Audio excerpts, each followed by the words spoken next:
PSC പരീക്ഷാ ക്രമക്കേടിൽ അന്വേഷണം വേഗത്തിലാക്കാൻ SIT നാളെ മുതൽ പരാതിക്കാരുടെ മൊഴി രേഖപ്പെടുത്തും.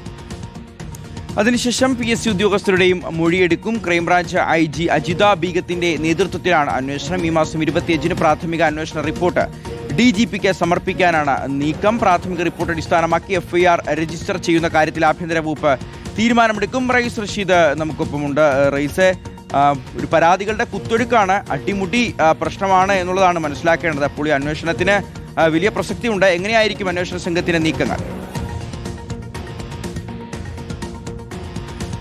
ഷിഹാസ്, അന്വേഷണ സംഘം ചില പരാതിക്കാരിൽ നിന്ന് ഇതിനകം തന്നെ മൊഴിയെടുത്ത് തുടങ്ങിയിട്ടുണ്ട്. ആ മൊഴിയെടുപ്പിൽ വലിയ ക്രമക്കേടുകൾ നടന്നു എന്ന ആക്ഷേപമാണ് അവർ ഉന്നയിച്ചിരിക്കുന്നത്.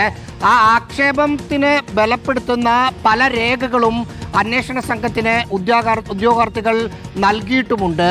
ഇനി PSC ഇനി രണ്ട് കാര്യങ്ങളാണ് അന്വേഷണ സംഘത്തിൻ്റെ മുന്നിലുള്ളത്. ഒന്ന്, PSCക്ക് 3 പരീക്ഷകളുമായി ബന്ധപ്പെട്ട നടപടിക്രമത്തിൻ്റെയും മറ്റും രേഖകൾ PSCയോട് നാളെ ക്രൈംബ്രാഞ്ച് IG അജിത ബീഗത്തിന്റെ നേതൃത്വത്തിലുള്ള അന്വേഷണ സംഘം ആവശ്യപ്പെടും. 3 പരീക്ഷ സംബന്ധിച്ച തട്ടിപ്പാണ് പരിശോധിക്കുന്നത്. ഒന്ന് ആസൂത്രണ ബോർഡാണ്, മറ്റൊന്ന് കേരള അഡ്മിനിസ്ട്രേറ്റീവ് ട്രിബ്യൂണലാണ്, മറ്റൊന്ന് DYSP സ്പെഷ്യൽ റാങ്കാണ്.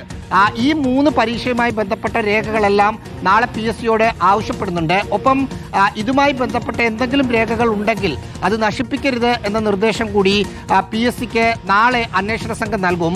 നാളെ ഇക്കാര്യത്തിൽ മറ്റൊരു നിർണായക നീക്കം നടക്കാനുള്ളത് PSC യോഗം നാളെ ചേരുന്നുണ്ട്. അന്വേഷണം സർക്കാർ പ്രഖ്യാപിച്ച സാഹചര്യത്തിൽ ഏതൊക്കെ തരത്തിലാണ് പ്രതികരിക്കേണ്ടത് എന്ന കാര്യം PSCയുടെ നാളത്തെ യോഗത്തിലായിരിക്കും തീരുമാനിക്കുക. അന്വേഷണത്തോട് സഹകരിക്കാനുള്ള ഒരു തീരുമാനമായിരിക്കും PSC യോഗത്തിൽ ഉണ്ടാവുക എന്ന് മനസ്സിലാക്കുന്നു. അതല്ലെങ്കിൽ സർക്കാർ മറ്റ് നിലപാട് എടുക്കാനുള്ള സാധ്യതയുണ്ട്.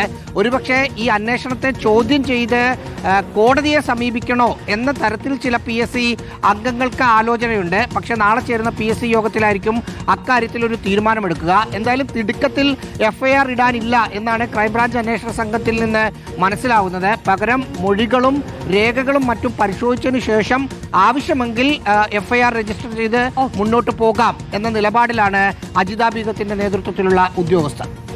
ശരി, റയീസ് റഷീദാണ് വിശദാംശങ്ങൾ നൽകിയത്. അപ്പോൾ SIT വളരെ വേഗത്തിൽ തന്നെ അന്വേഷണം മുന്നോട്ട് കൊണ്ടുപോവുകയാണ്.